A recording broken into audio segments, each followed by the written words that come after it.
NT Ramarao గారు సొంతంగా ఒక పార్టీని పెట్టి తెలుగుదేశం పార్టీ అని దానికి పేరు పెట్టారు. మానవాడి మీద నిజంగానే ప్రేమంతో చంద్రబాబు నాయుడు గారు పార్టీ పెట్టిన రోజే కాంగ్రెస్ వదిలేసి మామగారి దగ్గర చేరుండాల్సింది. కానీ చంద్రబాబు నాయుడు గారు ఆ పని చేయలేదు. ఎన్నికలు అయిపోయాక ఎన్టీఆర్ గారు గెలిచాక చంద్రబాబు కాంగ్రెస్ పార్టీ ఓడిపోయాక చంద్రబాబు గారికి పదవి పోయాక మామగారి దగ్గర అధికారం కనబడుతుండడంతో అప్పుడు జంప్ అయిపోయాడు చంద్రబాబు గారు.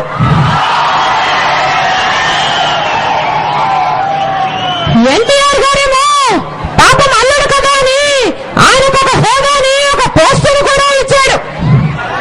కానీ చంద్రబాబు నాయుడు గారి కన్ను ఎన్టీఆర్ గారి పోస్టు మీద పడింది. అంతే, సొంత మామ అని ఆలోచించలేదు,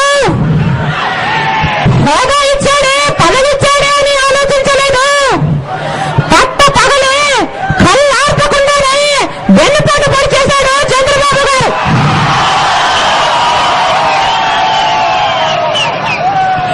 ఆయన పార్టీని లాగేసుకున్నాడు, ఆయన కుర్చీని లాగేసుకున్నాడు.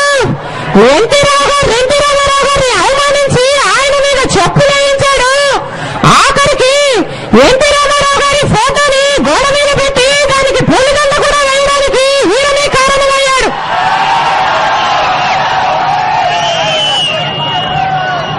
ఎన్టీఆర్ గారు బ్రతుకున్నప్పుడు చంద్రబాబు నాయుడు గారి గురించి ఏమన్నారో ఒక్కసారి జ్ఞాపకం చేసుకుందాం.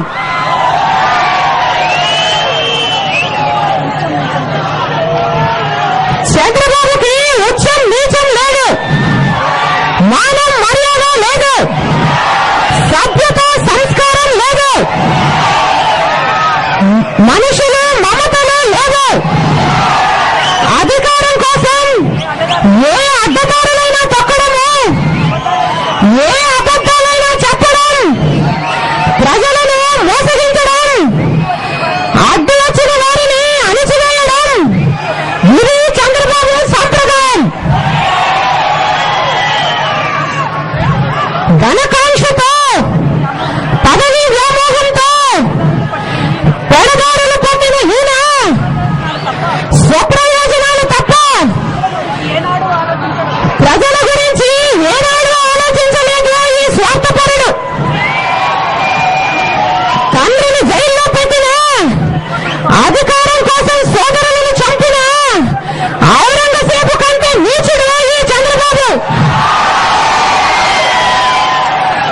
రంగులు మార్చటం, పదవి కాంక్ష చంద్రబాబు రక్తంలోనే ఉంది అని